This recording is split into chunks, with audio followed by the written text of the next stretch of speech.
Hello and welcome to the Aquarium Dilemmas podcast, episode 2. I'm your host, ScienceGal Aquatics. I'm Kerri, and this is my co-host over here. I'm Jesse. Nice to hear you again. Yes, I'm so thankful that you're here listening to us, and if you're a part of the memberships here watching the show, thank you so much. Jesse was unexpectedly off work today, so we figured we'd record episode 2, and we're so glad that you're here, so thank you. And a very interesting topic today. We're gonna take it back to the basics. I have many aquarium dilemmas that I would like to share with you, but the first one, going back in time, was really just what tank size I wanted to keep. I always assumed that smaller tanks were better, but now after some experience and some time, I would say larger tanks are better. But we're going to discuss a little bit about aquarium tank size and the factors that go into deciding what size tank you want to keep. Through Kerri's trial and errors, which I was a part of, and possibly the cause of several errors. Yes, and when I first started keeping fish, like I said, I always went with the smaller tanks. I would go normally when I got to the age that I got to pick what size, I guess I should say first, where I was keeping them in my room. We had a 30-gallon in the living room, but when I got to choose, I would normally go with a 10-gallon starting off. But I always wanted 5-gallon tanks. And then when I finally got to keep them, I realized that they are more difficult than my 180-gallon tank. So I've kind of reversed my thought process on that. But I feel smaller tanks are just harder to keep because they fluctuate so much. They are easier because they are lighter. Smaller tanks are easier to move. They are easier to move. You can, and depending on the situation of what you're using it for, is it in an office? Is it in an apartment? Yes. You know you're going to be having to move this tank multiple times. And if you have to go with a smaller tank, if that's all you can do, if the largest you can get is a 10-gallon, I don't want to make it sound like it's horribly difficult, because I would say the majority of people out there start with a 10-gallon tank. It's just, if you know what to expect, maybe listening some of the things that I've run into through the years, maybe it can help prepare you for what's coming and you can be better prepared. The smaller tanks, I feel like, are absolutely wonderful for the beginner or the very experienced fish keeper. You are just going to be watching after the parameters a little bit harder. I feel, especially depending on the species in the tank. I feel the smaller fish like guppies, platies, mollies, some tetra, I feel like the smaller fish are easier to keep, but again, the smaller aquariums are harder to get completely balanced starting off. And they do require a little bit more maintenance than a larger tank. Well, and with the smaller aquariums as well, you don't have to buy a stand, build a stand. Not always. When you're talking about a 5 or a 10, even into a 20 maybe, it can set on top of something that you already have. Most of the time, not always. There have been some things through the years that I thought would work out just fine as an aquarium stand. But after I filled it up with water and I started to see it lean a little bit, it didn't work out so much. So you still have to pay a little bit attention to dressers. Not everything. Well, with the dilemma of the size. Because some of these tanks are deceivingly heavy once filled. That was a very, very good point. The size of the tank, when you purchase the tank, whatever size, number one, the weight of it. And keep in mind, if it's 10 gallons, what water will weigh when you put 10 more gallons in it. So if the tank already weighs, let's say 10 pounds, and you have a 10-gallon tank, and you're going to put 9 gallons of water in it, water weighs 8.6 pounds per gallon, not including anything else that you're desiring to put into your tank, plants, substrate, fish, all of that. So you're already up the ante there. You're looking at a grand total of a 10-gallon tank. It's probably going to weigh close to 90 pounds. It says a 10-gallon tank approximately when filled is 83.4 pounds. Well, I said 90, and that's a very good fact. Which goes back into anything else you add into the tank. Rocks, plants, driftwood, anything that you would want to put in there. I know when I'm shuffling things around, it's important to think about if you are one like me and you're constantly... the fish room's never completely done. So there's always something to shuffle around. If you want to move it yourself, I'm not as strong as Jesse. So that in itself puts a limit. Because even when I drain it with, like you said, the substrate, some decorations, even the little bit of water that you can never get out before you want to shuffle things around or you're moving it, weighs a lot. The first key point is basically movability. If that matters. If you set it up and you never going to move it again, then you don't have to worry about that. Yeah, and this goes for the aquarist that is, let's say, getting one for their child. If the child's ends up not being interested in the hobby, how easy it is for you to move it or repurpose it for your own use, or to even forbid get rid of it. We have seen online, all different places,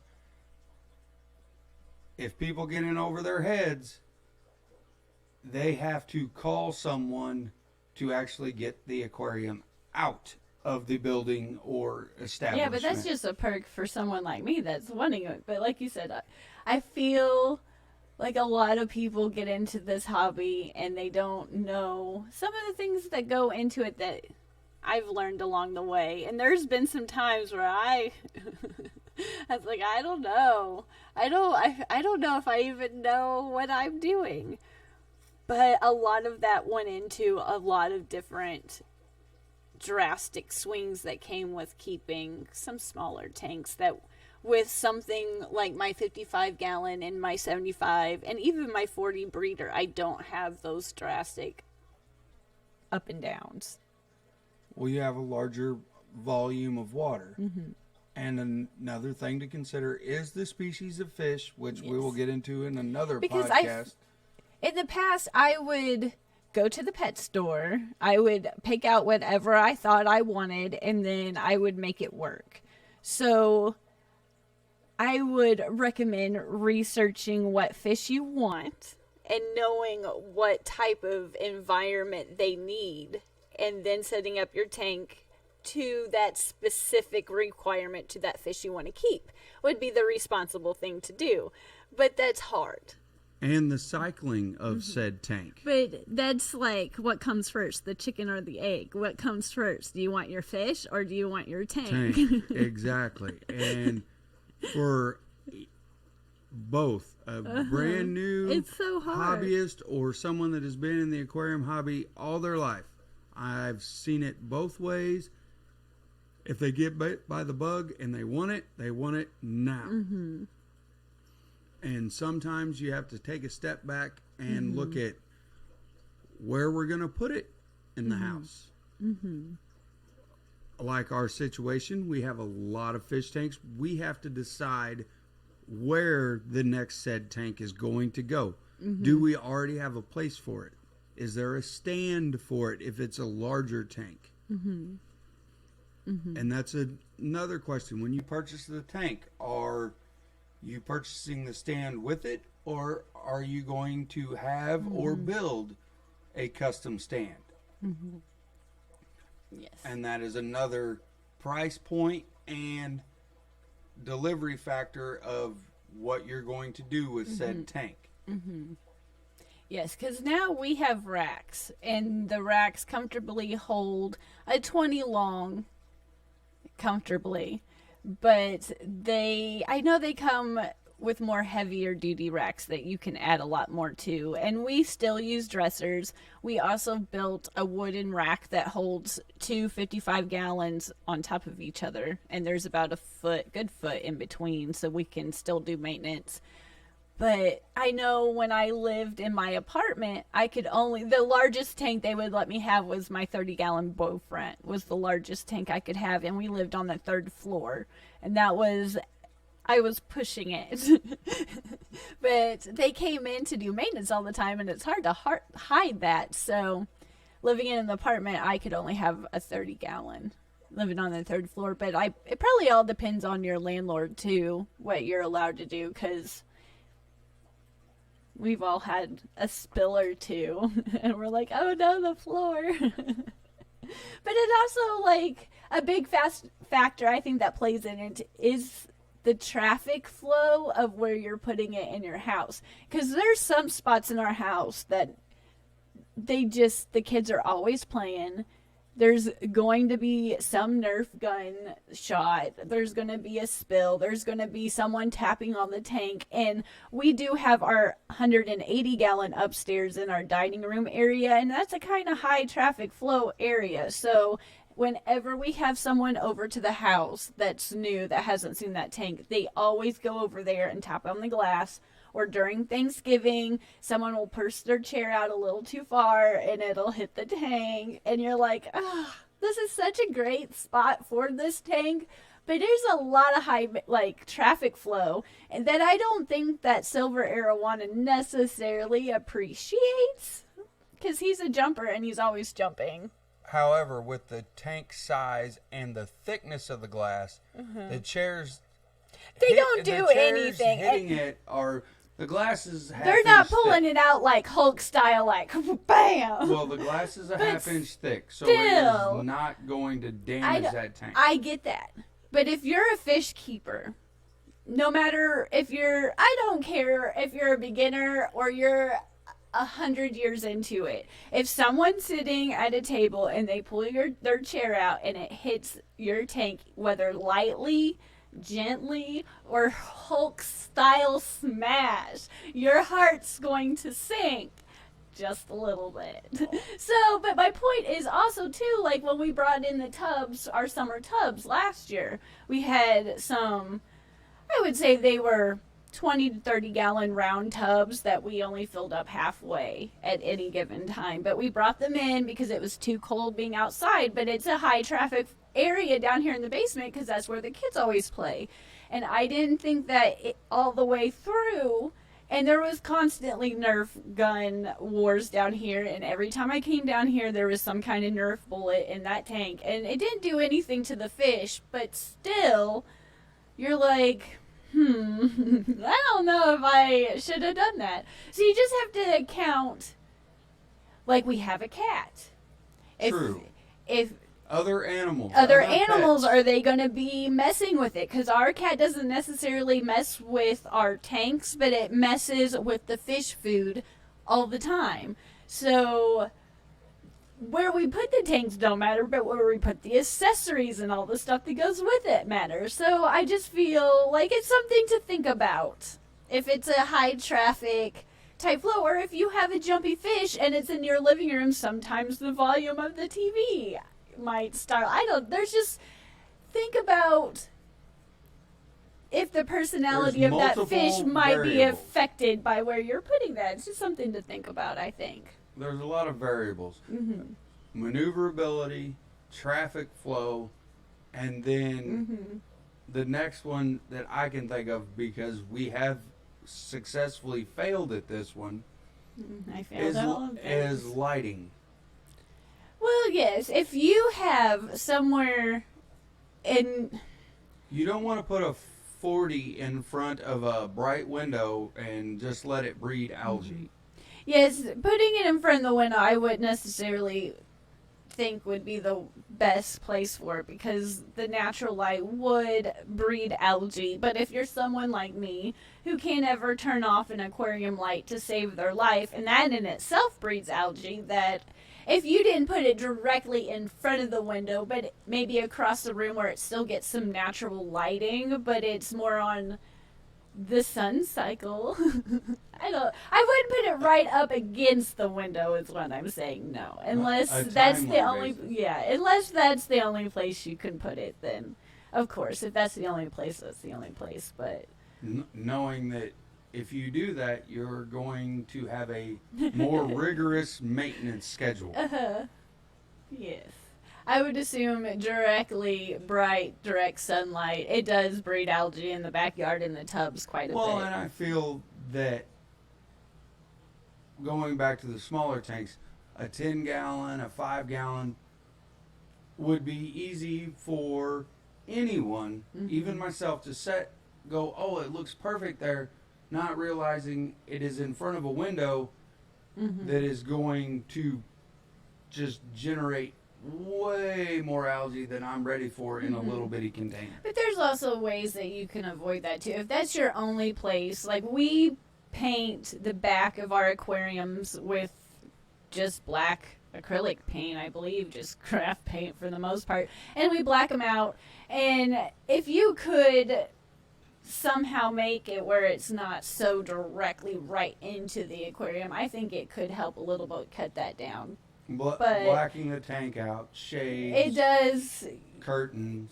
Sometimes I wish I could see certain tanks from all sides, but I just like that what the black backdrop does. It really makes the color pop on the fish that I keep, so I will continue to do that. But and also another thing to that I haven't really given too much consideration is we have some pictures and some shelving above where the goldfish tank that we used to have used to be. And we have a problem with calcium buildup. Regardless of what we do, we have really hard water and we're constantly battling some kind of buildup.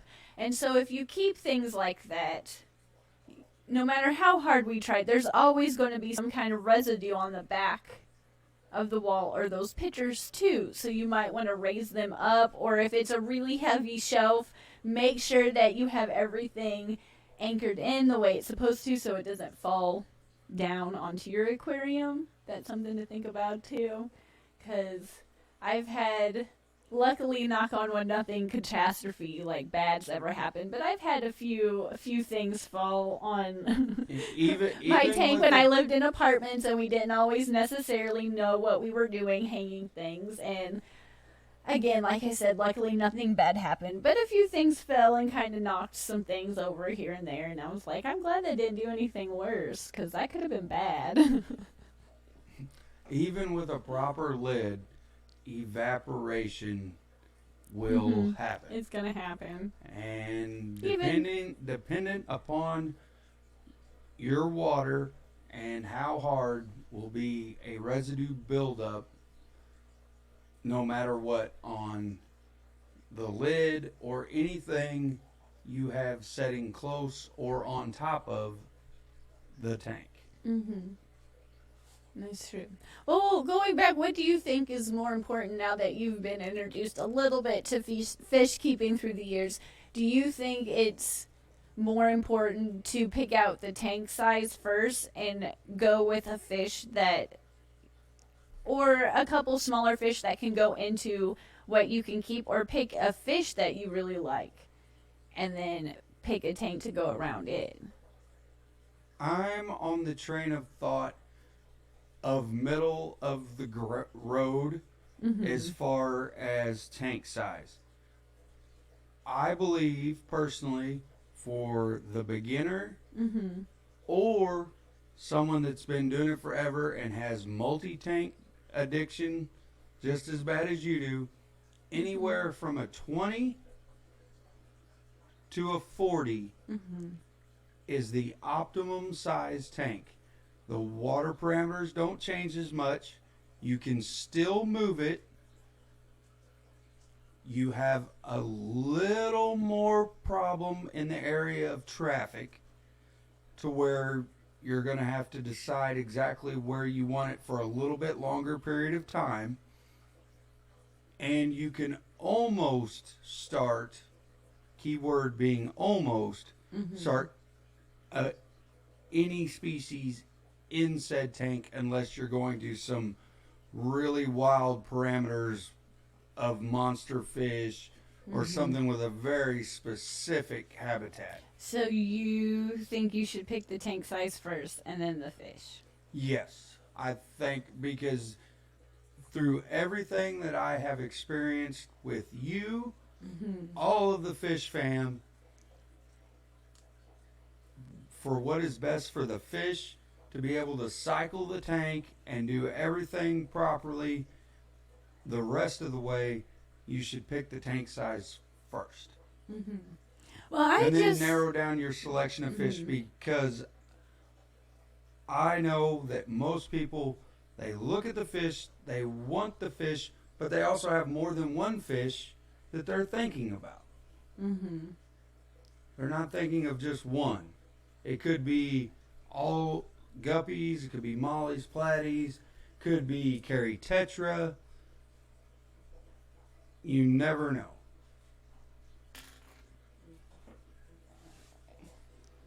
Well, I also don't want to fall in love with a fish that I just can't keep. I don't want to research and fall in love with a fish that is beautiful and I'm like, oh, I couldn't wait to care for that fish for a long time, and then know that I just can't keep a tank that big, because the monster fish are pretty nice. And even when I used to keep, like, I still keep some goldfish, but they're outside in the pond, and I kept goldfish for a really long time, and I just didn't realize that I had them in a tank too small for a long time. They did okay from what I understood, but I could have gave them a little better, and they were so beautiful, and I loved watching them grow, and I loved really how cool they are to watch swim, and I just would hate to fall in love with a fish that I just couldn't keep. So if I could know that the largest tank that I can keep and comfortably maintain would be a 40-gallon or a 20 long, because I still like those two size tanks a lot. I like the footprint of both of them. And they're basically the same length. They're just doubled in gallon size. Height. But you can, like you said, keep a lot of different fish in there, and I feel like those two tanks are easier to keep. But again, the smaller guppies, mollies, platies, shrimps, things like that are a little bit easier to keep. So you could add a lot more of them that you could enjoy in that size footprint of tank.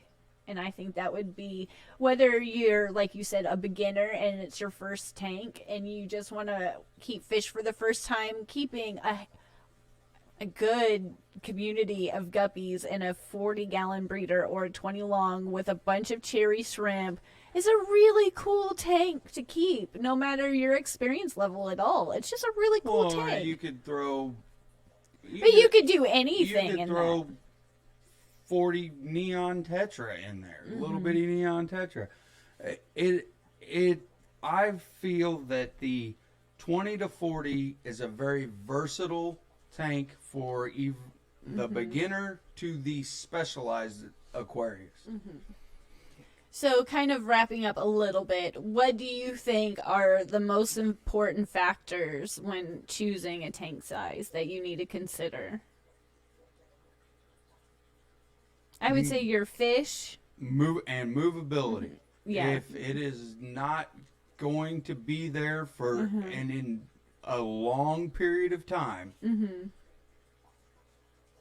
I would lean towards the smaller tank size. Yeah, because if you have a 6-month lease, the last thing you want to do is move and drain a 100-gallon tank every 6 months. Or 55. It could be especially if you live by yourself, because the most I can carry and moved drained with nothing in it comfortably without thinking I might break something is a 40-gallon breeder. A 55 I can move if I'm picking up one end and just putting it on the stand and then going down and picking up the other end and kind of shuffling it into place gently, but it makes me nervous.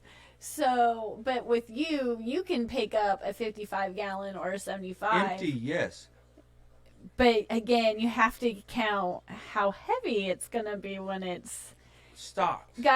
even when it's drained, when you think it's all the way drained and you just have substrate in there, even with no decorations, just that soggy substrate. And if it's just like an inch, if you've taken most of it out, it's still really heavy. So, but if it's in its permanent home, then you don't have to worry about that and you can just go with it. But I think important factors would be, if you're going to keep monster fish, obviously, or smaller nano-sized fish, that's a big factor on what size tank you're going to have. You have to decide that. How often you're going to move it, if it's going to be something you're going to constantly travel. Like in my 20s, I moved apartments every 6 months. Now, in my 30s, I'm a little bit, for the most part, I like to think more permanently placed. And then the traffic area. If it's going to be a kid zone, animals are going to mess with Extra animals. Or it's just vacuum. You got to vacuum it a lot. Sometimes maybe the sound of the vacuum might do... Like my silver arowana is a super jumpy fish. So anything in that area of the house, I have to be a little bit more cautious of the noise. And just be aware. For the super hobbyist that has a bunch of tanks, if you stick all with, let's say, 20s, they're easier to move. You can line them all up on a rack, side by side, end to end. Yeah, if you have a fish room and you can close it off from the kiddos and the crazy cat that you love so much and the 5 dogs and the crazy rabbit that likes to eat through your headphone cords, then you don't have to worry about the traffic of that room.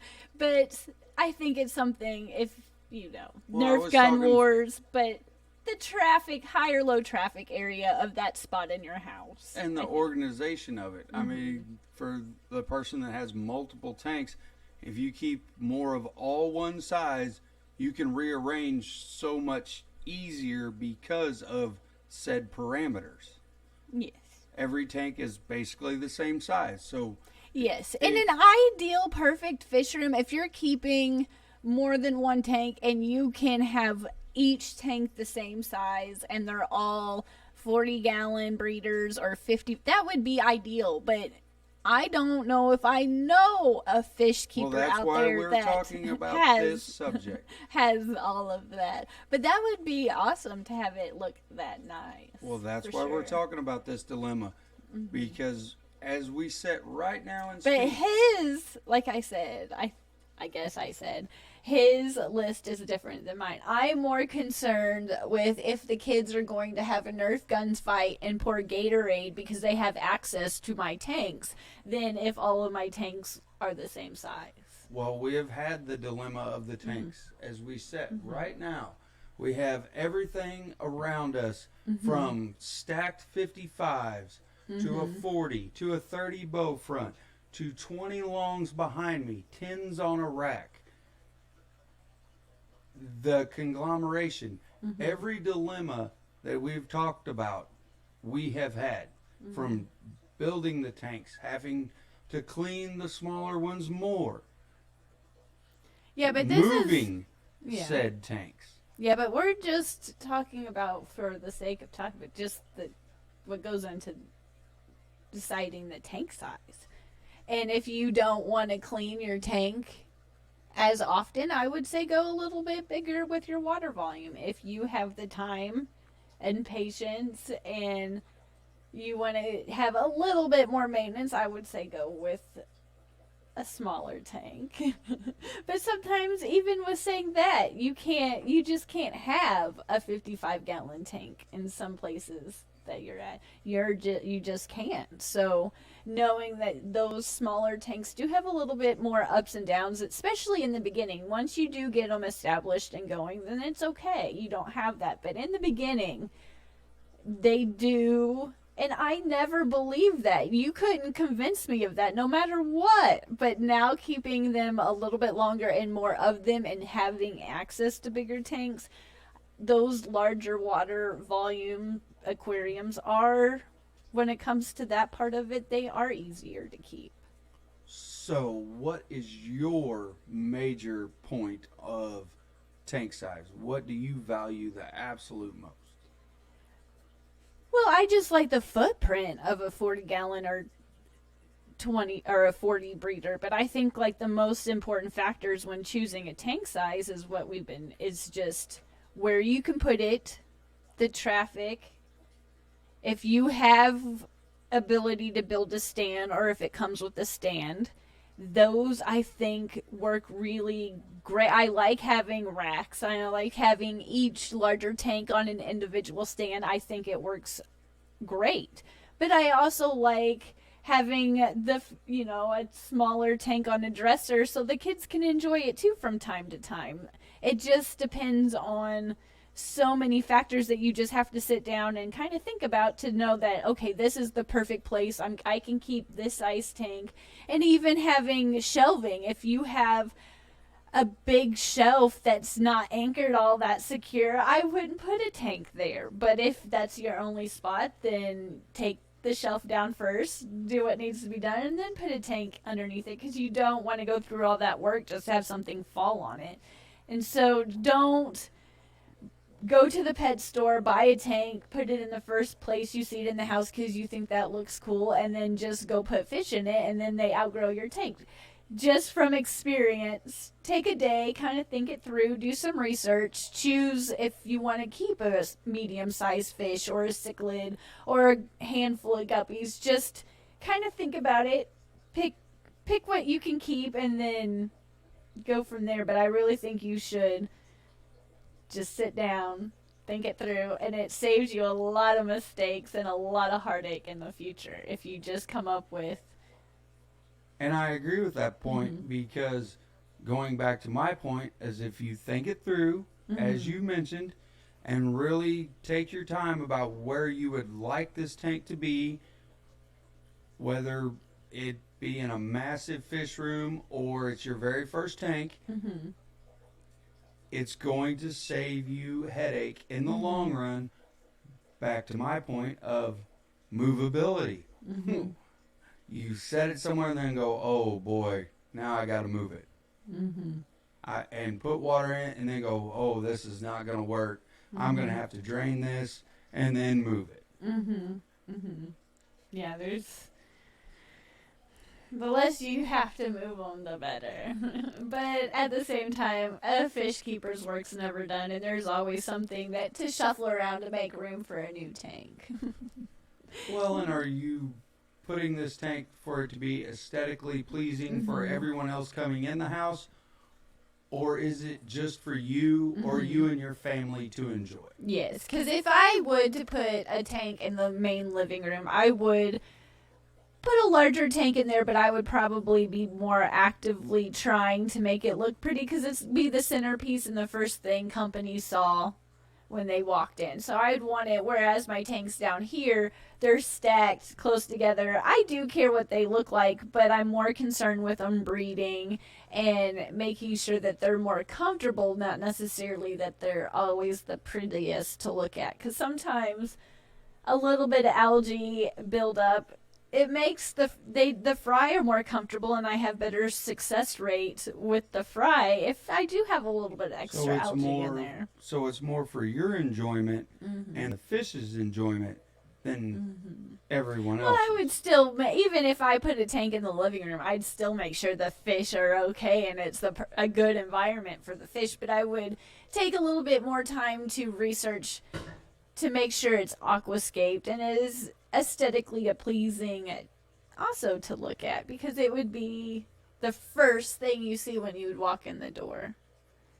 A very focal point. That would be some kind of I would probably think it looked spectacular, but someone coming over would be like, oh, okay. The crazy fish lady. But is there anything else that's on your mind about setting up and choosing a tank size? Do you think we've covered it? As soon as we log off, we'll think of so many more. So if you have anything you would like to add to the conversation, leave us a comment down below if you're a member on YouTube of the ScienceGal Aquatics channel, and we can have a part 2 to this conversation. And if there's anything we left out or anything that you consider that we just didn't even possibly consider when it comes to choosing the right tank size and the right spot to put it. Hit us up with any topics that you would like. Check us out at ScienceGal Aquatics. It's been fun. Again, thank you so much for listening. And if you're a member, thank you again so much for tuning in. It's been a pleasure to be here with you. And hopefully some of my mistakes can make it a little easier for you in this hobby. We can learn together. And there's always a rabbit hole to go to learn something new and cool. And we can share it with Thank you for tuning in. So thank you. Until next time. Until next time and our next dilemma. Bye.